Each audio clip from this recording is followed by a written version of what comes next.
Samantha রুদ্রভু মাঝে মধ্যেই খবরের শিরোনামে উঠে আসেন দক্ষিণী এই অভিনেত্রী।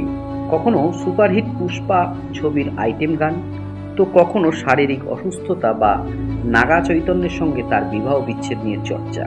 তবে এবার সোজাসাপটা সামান্থা মুখ খুললেন তার জীবনে ওঠা ঝড় নিয়ে, যে ঝড় তার জীবনকে ছিন্ন ভিন্ন করে দিয়েছে। সম্প্রতি এক সংবাদ মাধ্যমে দেওয়া সাক্ষাৎকারে মনের কথা উজাড় করেছেন সামান্থা। সামান্থা জানালেন, জীবনে সবার ওঠানামা চলে, তবে যখন আমার জীবনে কঠিন সময় এলো তখনই বিয়ে ভাঙল। আমার কর্মজীবন ও ব্যক্তিগত জীবনে দুদিকেই একই সঙ্গে ঝড় উঠল।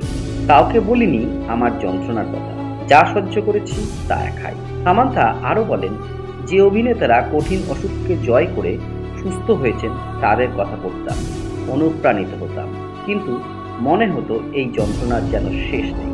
বিবাহ বিচ্ছেদের পর নাগা ও সামান্থা নিজের মতন করে জীবন গুছিয়ে নিয়েছে। সামান্থার নতুন কোনো সম্পর্কে না জড়ালেও শোনা যাচ্ছে অভিনেত্রী শোভিত ধূলিপালার সঙ্গে নতুন সম্পর্কে জড়িয়েছেন নাগা চৈতন্য।